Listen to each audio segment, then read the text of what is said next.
So after a great first teaser, a great Super Bowl TV spot, and generally just a pretty spot-on marketing campaign, we've now gotten a second trailer for Captain America Civil War. So let's talk about it. If I see a situation pointed south, I can't ignore it.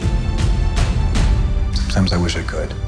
Sometimes I want to punch you in your perfect teeth. So I've been looking forward to this trailer all day, and I was really hoping it would show some cool new imagery, but at the same time not give too much away, and this trailer delivered exactly what I wanted. Firstly, again, just like the other trailers, this one really builds up the conflict of ideas here, and I have to say, both Cap and Tony make some pretty good points. In a story like this, a great thing to do is make the audience feel conflicted between the two sides of heroes, and so far this movie is doing that really well. We see that the Registration Act being introduced isn't just from Sokovia, but some of the Avengers' other antics over the years. We get to see someone who I believe is Chadwick Boseman, aka Black Panther, in the rubble of this explosion here, which I'm pretty sure confirms that this building here exploding is what draws him into this entire conflict. Speaking of which, we get to see more of him in action, which is great. Good to know that suit is bulletproof. Now, Robert Downey Jr. looks like he's really bringing it here. In all the promo stuff we've seen so far, he's been at the top of his game. Every emotional kind of moment in these trailers, he's carried.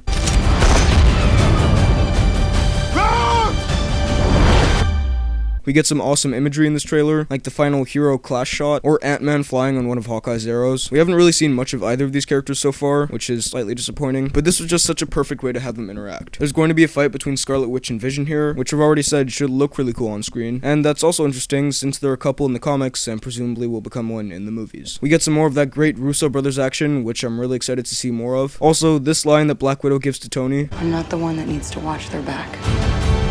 could be a stretch, but that seems like a bit of a hint towards the fact that she's gonna double cross him and go over to Cap's side. At least that's what I think will happen. Also, just want to put this out there. When Tony said, "Stay down. Final warning," I just knew that Cap was gonna say, I could do this all day. great callback to that first movie that I seem to be the only big fan of. I could do this all day. And then right when you think the trailer's done, Tony Stark says, "Alright, I've run out of patience. On to Ruse!" and bam, Spider-Man pops into frame, grabbing Captain America's shield no less. It's awesome to finally see Marvel's take on the character, and we finally get a reveal of his suit. Do I like the new suit? Yeah, it looks really cool and really comic accurate. In the one shot we saw it in, it looks a tiny bit too smooth and sleek for my taste, but it's still very cool. And the eyes also have a bit of movement to them, which is nice. Kinda like what we get in the comics and what we got with Deadpool recently. So those were my thoughts on the second Captain America Civil War trailer. Overall, absolutely fantastic. What did you think of it? Let me know down below in the comments. While you're at it, be sure to like this video, check out my Instagram at BHL_Hudson, and subscribe for more videos like the one you just watched. Thanks for watching, and I'll see you next time.